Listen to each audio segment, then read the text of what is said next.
আপনার স্টুডেন্টের মধ্যে যে আপনি গ্রুপ স্টাডির ব্যবস্থা করছিলেন কিছুদিন আগে, ওটার এক্সপিরিয়েন্স কেমন? খুবই ভালো। কঠিন জিনিসকে সহজভাবে আয়ত্তে নেওয়ার সবচেয়ে গুরুত্বপূর্ণ মাধ্যম হচ্ছে গ্রুপ স্টাডি। গ্রুপ স্টাডির ফলে একটা স্টুডেন্ট একটা অধ্যায়ের কন্ট্রোল নিতে পারে, কিন্তু ও বুঝতে পারে না। আর সবার আলোচনার মাধ্যমে একটা জিনিস বারবার রিপিট হয়। আর best way for learning is repeating. আপনার এক্সপিরিয়েন্স কেমন ছিল ওখানে? মানে আপনার স্টুডেন্টরা কিরকম রেসপন্স করছিল? মানে চার্মিং ছিল, এবং ওরা পড়াশোনা যে করতেছিল, কঠিন জিনিস নিয়ে যে স্টাডি করতেছিল, ওটা ভুলে গিয়েছিল। মানে কঠিন জিনিসটা ইজি হয়ে যায়? কেন? কারণ হচ্ছে একটা জিনিস সবাই বারবার রিপিট করতেছে, আর রিপিট করার ফলে ওদের মেমোরিতে ভালো করে বসে যাচ্ছে রিপিটিং জিনিসটা। আমার যেটা মনে হয়, গ্রুপ স্টাডিতে কোশ্চেন করতে হেজিটেশন থাকে না, ফ্রেন্ডদের কাছে কোশ্চেন খুব ইজিলি করতে পারে। এটাও একটা। আচ্ছা, কতক্ষণ গ্রুপ স্টাডি করা যায়? মানে আপনি করাইতেন 2 ঘন্টা। 2 ঘন্টা? হ্যাঁ। এবং আমি দেখছি ওদেরকে যে সমস্ত অধ্যায়, ধরা যাক হচ্ছে বায়োলজি, ধরো কোষ বিভাজন, তারপর নগ্নবীজি, আবৃতবীজি, এই কঠিন অধ্যায়গুলো ওরা অল্প সময়ের মধ্যে ফুল কন্ট্রোল নেয়। গ্রুপ স্টাডি ওটা কি এখনো চলছে? গ্রুপ স্টাডি চলছে না, আপাতত ওদের পরীক্ষা চলছে, আর তবে ভবিষ্যতে আবার শুরু করবে। তবে আপনি ফিউচারে আপনার পড়ানোর সঙ্গে গ্রুপ স্টাডি ইনকর্পোরেট করবেন? অবশ্যই ট্রাই করব। এবং গ্রুপ স্টাডির কারণে ওদের কাছে পুরো বইয়ের কন্ট্রোল আসে, কিন্তু ওরা বুঝতে পারে না যে এরা অল্প সময়ের মধ্যে ফুল বইটা কন্ট্রোল করে ফেলছে। তো আমি যদি সপ্তাহে 3 দিন পড়াই, বিষয়টাকে এমন করা যায় যে সপ্তাহে 2 দিন আমি পড়াবো আর 1 দিন গ্রুপ স্টাডি করাবো?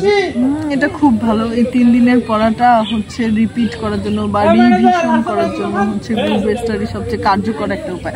আমি মনে করি লেখার থেকেও গ্রুপ স্টাডিটা বেশি দরকার, কারণ লেখার মাধ্যমে আমরা নিজেরা 2-3 বার জাজ করতে পারি যে পড়াশোনাটা আমার কেমন হয়েছে।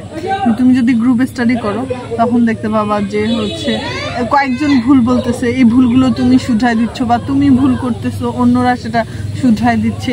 তখন এই জিনিসটা ভালো করে হচ্ছে মস্তিষ্কে বসে যায়, এবং ওই ভুলগুলো ভবিষ্যতে পরীক্ষার খাতায় আর হয় না। বুঝতে পারছি। আমার যেটা মনে হয় আপা, ওই যে একটা ক্লাসে যতগুলো স্টুডেন্ট আছে, কতজন করে গ্রুপ স্টাডির জন্য গ্রুপ করানো হয়? 4-5 জনও করতে পারো, অথবা সবচেয়ে ভালো হচ্ছে 3 জন বা 4 জন মিলে করা। বেশি হয়ে গেলে ওভার পপুলেটেড হয়ে যায়, তখন হয়তো বা কনসেন্ট্রেশন ব্রেকআপ হয়ে যায়। ওখানে কি ওরা নিজে আগে পড়ে তারপর হচ্ছে ডিসকাস করে নাকি? না, ওরা ওটা আগেই পড়ে আসছে, এবং ওটার লেকচার তুমি আগে ওদেরকে দিয়ে দিছো। এখন ওই লেকচারগুলো কে কতটুকু ধারণ করতে পারছে, ধরো কেউ একজন একটা লেকচারকে 3টা পার্টে যদি তুমি ভাগ করো, একজন প্রথম পার্ট বললো, একজন দ্বিতীয় পার্ট, আর একজন তৃতীয় পার্ট। এই তৃতীয় পার্ট পর্যন্ত বলার পর এখন তারপরে তুমি আবার প্রথম জনের কাছে ফিরে আসবা, তো 3টা পার্ট মিলে তুমি আবার বলো। এভাবে ফুল লেকচারটাই ওরা হচ্ছে কমপ্লিট করে দিতে পারে। মনে করো যে কোষ বিভাজনের ফুল লেকচার একজনই দিতে পারছে, একজনের কাছে শুনে দ্বিতীয় জনের কাছে শুনে তৃতীয় জন, এমন করতে করতে ওরা 5-6 জন যদি বসে 5-6 বার রিপিট হচ্ছে। 5-6 বার রিপিট হচ্ছে, এবং ওই অধ্যায়টার খুঁটিনাটি প্রত্যেকটা বিষয় যখন গ্রুপ স্টাডিতে আলোচনায় উঠে আসতেছে, ওদেরকে আলাদা করে এডমিশন টেস্টের জন্য সিকিউ এমসিকিউ আলাদা কোনো প্রিপারেশন নেওয়ার দরকার হচ্ছে না। তো আমি আইসিটি পড়াচ্ছি, ওটা তো কি গ্রুপ স্টাডি করাবো? অবশ্যই গ্রুপ স্টাডি করা যেতে পারে।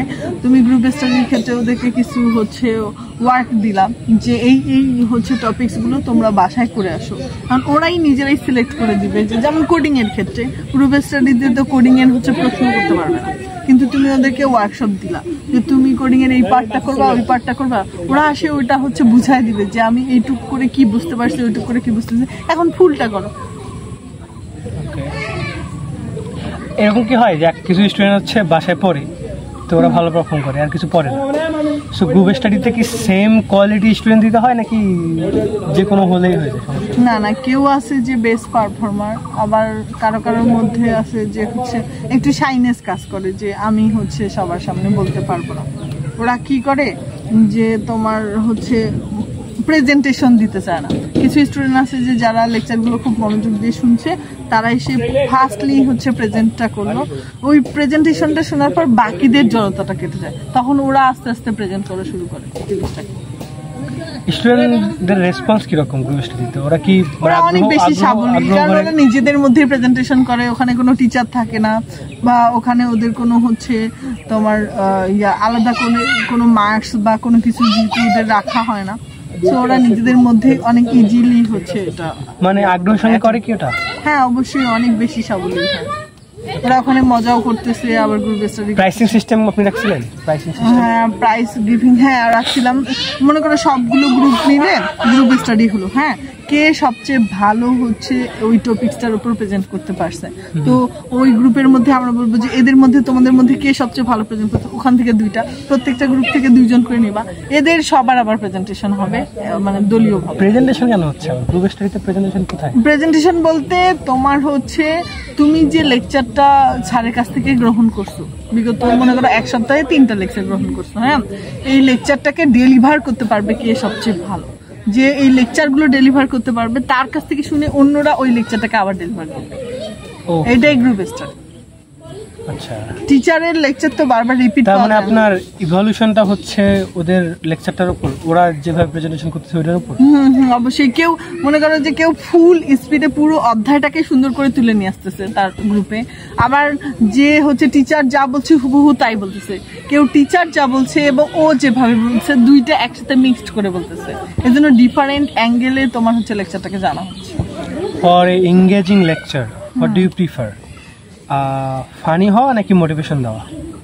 Both, but funny is the best method. Fun. For getting more students. People love to smile. People love to be entertained. Okay. আপনি নিজে পড়াচ্ছেন, at the same time group স্টাডিও করাচ্ছেন, মানে পড়াচ্ছেন, এঙ্গেজিং করাচ্ছেন বইয়ের সঙ্গে। সো একটা স্টুডেন্ট তখনই ভালো হবে যদি সে বাড়িতে তার মেজরিটি সময় বই রায়। সো এইটা ইনশিওর করার জন্য আপনি কি স্ট্র্যাটেজি ফলো করবেন? আমি মনে করি যে বাড়িতে কোনো বাচ্চাই ঠিক মতো টাইম দেয় না, 2 থেকে 3% বাচ্চা টাইম দেয়, আর যারা টাইম দেয় তারাই সাকসেস লাভ করে। বাকি যারা হচ্ছে টাইম দিচ্ছে না, তোমার 90% বা 95% স্টুডেন্ট যারা টাইম দিচ্ছে না, তাদেরকে তোমার গ্রুপ স্টাডির মাধ্যমে ফিরানো সম্ভব।